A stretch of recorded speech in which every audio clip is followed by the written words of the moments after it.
श्रावण का महीना हो और भोलेनाथ की चर्चा न हो, यह तो संभव ही नहीं है।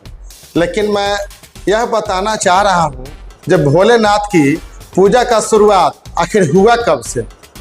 सबसे पहले भोलेनाथ की पूजा किसने किया और भोलेनाथ को कैसे लोग जाने जी यह भोलेनाथ है, शिव जी है, महादेव है। सबसे पहले भोलेनाथ की आकृति मोहनजोदड़ो, जो सिंधु घाटी सभ्यता जिसे हड़प्पा सभ्यता भी कहते हैं, लगभग आज से 5300 वर्ष पहले की बात है।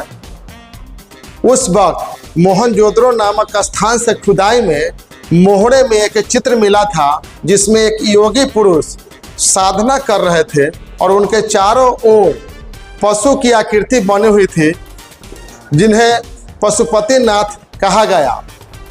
बाद में चल के उन्हीं को शिव का रूप मान लिया गया। ऐसे महादेव की पूजा अर्चना का कोई निश्चित साल या वर्ष किसी भी ग्रंथ, पुराण या ऐतिहासिक पन्नों में अंकित नहीं है। जो महादेव की पूजा अर्चना आखिर हो कब से रही है। अगर सबसे पहले हम लोग हड़प्पा सभ्यता में उनको जाने, लेकिन वहाँ भी उनकी मोहरें मिली, जिससे हम लोग जाने कि यह शिव जी की प्रतिमा है। लेकिन आप लोग अंदाज़ा लगा सकते हैं कि यह हजारों वर्ष पहले से उनकी पूजा अर्चना लोगों द्वारा किया जा रहा है। जब मैं बात वैदिक काल की करूं, जो आज से लगभग 3500 वर्ष पहले की बात है, जब वेदों की रचना हो रही थी, उसमें ऋग वेद में सबसे पहले भगवान शिव को रुद्र नाम से जाना गया। रुद्र को बहुत ही क्रोधी लेकिन औषधि देने वाला देवता माना गया है। वहीं से हमारे रुद्र नाम से भगवान भोलेनाथ की चर्चा हुई और रुद्र रूप में वहाँ भी वह पूजनीय बने। अब बारी आती है उपनिषद और पुराण काल की, जो लगभग आज से 2600 वर्ष पहले की बात है, जब शिव पुराण, लिंग पुराण, स्कंद पुराण में भगवान शिव की लिंग रूप में पूजा का विस्तृत से वर्णन किया हुआ है।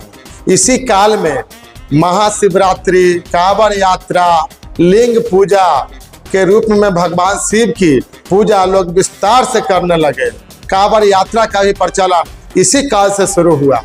अब वक्त मध्यकाल और लोक परंपरा की आई, तब भगवान भोलेनाथ की पूजा अर्चना भारत के अलग अलग राज्यों में अलग अलग रूपों में होने लगी। जैसे काशी विश्वनाथ उत्तर प्रदेश, सोमनाथ के रूप में गुजरात में होने लगी। उसी प्रकार बाबा बैजनाथ के रूप में झारखंड में प्रसिद्ध होने लगे।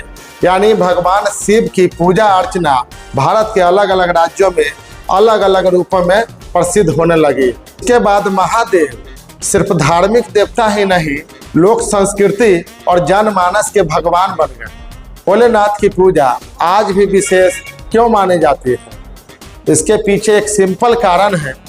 जब भगवान भोलेनाथ को प्रसन्न करने के लिए सच्ची श्रद्धा, जल, बेलपत्र, भांग और धतूर ही पर्याप्त है। श्रावण मास में भोलेनाथ की पूजा विशेष क्यों मानी जाती है? इसके पीछे क्या कारण है? जब समुद्र मंथन हो रहा था, वह श्रावण का महीना था। जब समुद्र मंथन से निकले विष को भगवान शिव ने पीकर पूरे पृथ्वी की सृष्टि को बचाने का काम किया। इसको जब भगवान शिव ने ग्रहण कर नीलकंठ के रूप में फेमस हुए, प्रसिद्ध हुए, वह श्रावण का ही महीना था।